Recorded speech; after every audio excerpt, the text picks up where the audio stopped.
देखिए क्वेश्चन एक बच्चे ने भेजा था टेलीग्राम में, ठीक है। उसमें कह रहा है कि एक पतंग जो है 151.5 मीटर की ऊंचाई पर है।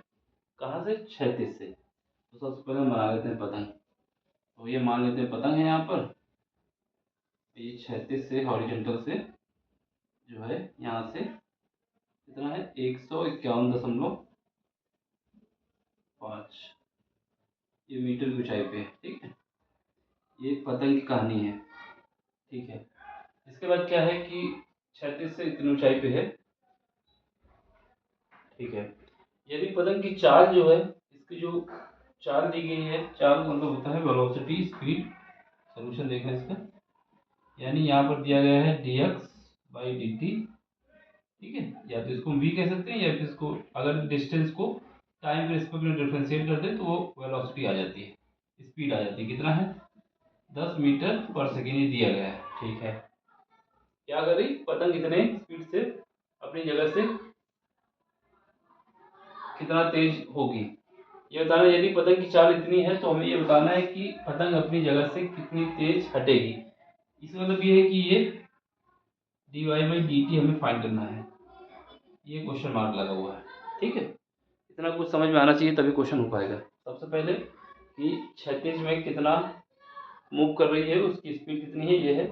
फिर उसके बाद कितनी स्पीड से हटेगी, ये दिया हुआ है, ठीक है। अब इसके बाद क्या है, इसके बाद बताया जा रहा है कि जो लड़का पतंग उड़ा रहा है वो पतंग जो है लड़के से 250 मीटर की दूरी पे है। अब यहाँ पर लड़का अगर खड़ा होगा, ठीक, यहाँ पर लड़का मान लेते हैं, इसके साथ हॉरिजॉन्टल मिलाएंगे, ठीक है। अब यहाँ पे लड़का अगर खड़ा हुआ है, ये पतंग उड़ा रहा है, तो ये जो पतंग है ये इसके नज़रों से देखा जाए तो ये कितनी दूरी पे है, ये यहाँ से जो है 250, यानी वाई अगर मान लेते हैं इसको 250 मीटर की दूरी पे है, ठीक है। यहाँ पर पतंग है, पतंग, ठीक। इसके बाद क्या है, ये बताया जा रहा है कि जो लड़का है वो 1.5 मीटर लंबा है, यानी इसकी हाइट कितनी है, इसकी ये जो हाइट है यहाँ से अगर आपको से माना जाए हाइट, कितनी हाइट है 1.5 मीटर, ये 1.5 मीटर हाइट है।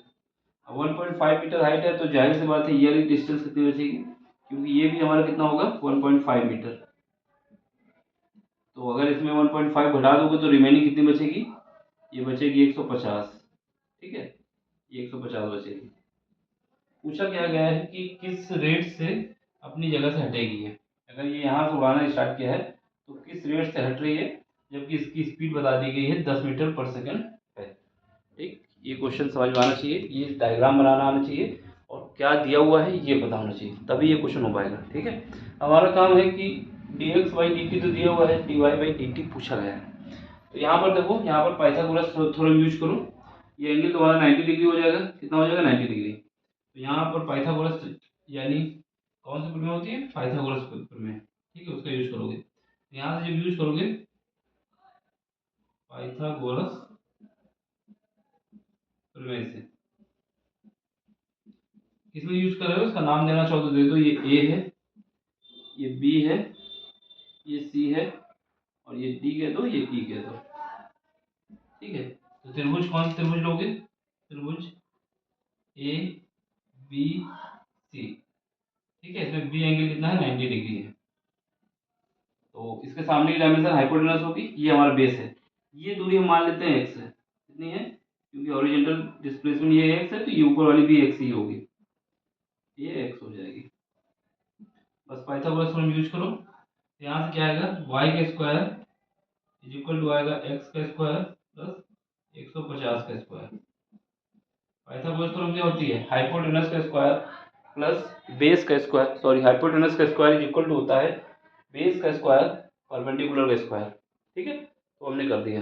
अब यहाँ से देखो, यहाँ से इसको t के रिस्पेक्ट में डिफ्रेंशिएट कर दो, t के रिस्पेक्ट में डिफ्रेंशिएट कर देते हैं, t के सापेक्ष, t है समय के सापेक्ष, ये t जो है यहाँ पर समय है, क्यों है, क्योंकि ये वैल्यू दी गई है, dx/dt दिया गया है, इस वजह से इसको t के रिस्पेक्ट में t के सापेक्ष अवकलन करने पर, अवकलन करने पर दोनों को टी के रिस्पेक्ट में करेंगे। इसको करोगे कितना आएगा, पहले वाई तो हमारा आगे आ जाएगा, ये हमारा क्या आ जाएगा D Y by D T, यही हमें फाइंड करना है, प्लस इज इक्वल टू इसका करोगे तो 2 आगे आ जाएगा, एक्स आ जाएगा, फिर ये D X by D T आ जाएगा, और कांस्टेंट टर्म का जब करोगे 150 का तो 0 हो जाएगा। यहाँ से जब एडजस्ट करोगे तो यहाँ से हमारे पास D Y by D T is equal to, यहाँ से इसको इसके ये तो 0 हो जाएगा, तो ये 2x हो जाएगा और ये 2y हो जाएगा। इसकी वैल्यू हमें दी गई है कितना 10, इसको लिख दो, इसको इससे काट दो, कितना बचेगा, ये हमारा बचेगा x बटा वाई और यहाँ पर बचेगा 10। ठीक है, यहाँ से हमारे पास क्या आ जाएगा, यहाँ से हम लोग निकाल सकते हैं D Y by D T. ठीक, इसको निकालना है हमको। अब यहाँ पे देखो, अब यहाँ पे हमारे पास क्या है, x है, ये y है, अब ये वैल्यू दी गई है। ठीक है, ये वैल्यू हमको दी गई, इसका यूज करो।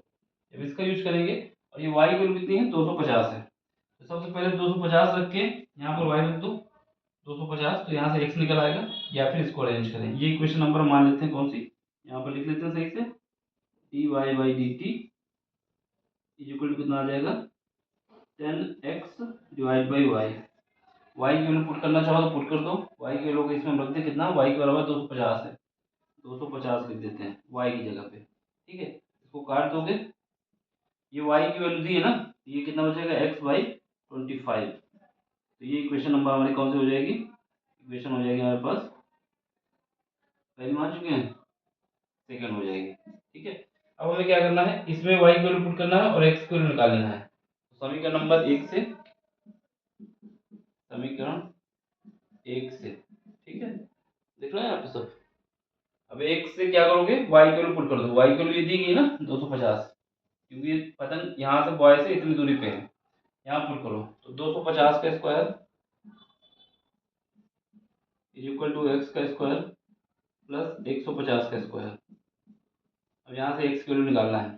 ठीक है, तो 250 में क्या करो, यहाँ पे इसको इधर लाओ, 50 कॉमन ले लो दोनों से, 50 का स्क्वायर बाहर आ जाएगा, अंदर क्या बचेगा, अंदर बचेगा यहाँ पर जब लोगे तो कितना बचेगा, यहाँ से 5 है ना, 50 कॉमन लिया आपने, तो 50 जब कॉमन लोगे तो 2, यहाँ पर बचेगा 5, 5 का स्क्वायर 25 हो जाएगा। अब यहाँ से बचेगा 3, 3 का स्क्वायर हो जाएगा 9 हो जाएगा। ठीक है, जब इसको सॉल्व करेंगे यहाँ कितना आ जाएगा, x आ जाएगा, x का स्क्वायर आ जाएगा। तो अब इसका अंडर रूट ले लो तो ये कितना आ जाएगा, ये हमारे पास 50, क्योंकि अंडर रूट ले रहा हूँ मैं, और यहाँ पर बचेगा 25 से 9 हो जाएगा 16 बचेगा, 16 का स्क्वायर करोगे 4, तो ये हमारे पास अंडर रूट के अंदर इतनी वैल्यू आ जाएगी। ठीक है, सॉरी अंडर रूट नहीं लगाते, सीधे लगा देते, तो ये हमारे पास आ गई, ये कितना आ गया, ये हमारे पास आ गया x। यहाँ पर पॉजिटिव वैल्यू लेंगे, निगेटिव नहीं लेंगे, क्योंकि एक माइनस आएगी एक प्लस आएगी, तो हम पॉजिटिव वैल्यू लेंगे। x की वैल्यू कितनी आ जाएगी, x की वैल्यू आ जाएगी 200। अब इस 200 को वैल्यू उठा के समीकरण नंबर 2 में करो, ठीक है, यहाँ पर समीकरण नंबर 2 से, समीकरण 2 से यहाँ रखो D Y by D T is equal to, यहाँ x की वैल्यू रखो 200, यहाँ पे रखो 25, काट दो, कितना आ जाएगा 8 मीटर पर सेकेंड। देख लो कोई ऑप्शन है, पहला ही ऑप्शन है। ठीक है, सिंपल सा क्वेश्चन है, करने में टाइम लगा, इतना टाइम लगेगा नहीं, पूरा एक एक दिखा लो इस वजह से, ज़्यादा से ज़्यादा ये क्वेश्चन 2 मिनट से भी कम का है। ठीक है, सिंपल सा लगाना, जल्दी जल्दी लगा के धर देना है। इसको देख लो, समझ लो, कहीं पर भी डाउट हो तो पूछ लेना। बाकी कोई क्वेश्चन और दिक्कत करता है तो टेलीग्राम में आना है, अपना क्वेश्चन भेजना है। ठीक, इसका स्क्रीनशॉट ले लो, तो मिलते हैं अगले लेक्चर में। Thank you for watching, bye, take care. ये याद रखना दिमाग में कि इसने पूछा है कि ये वर्टिकल कैसे डिस्प्लेस हो रही है। ठीक है, तो ये D Y by D T पूछा गया है, और जबकि हमें दिया क्या गया है कि स्पीड जो पतंग की कितनी है, D X by D T दिया गया है। ये दिमाग में रखोगे तो क्वेश्चन हो जाएगा। चलो मिलते हैं अगले लेक्चर में। Thank you for watching, bye, take care.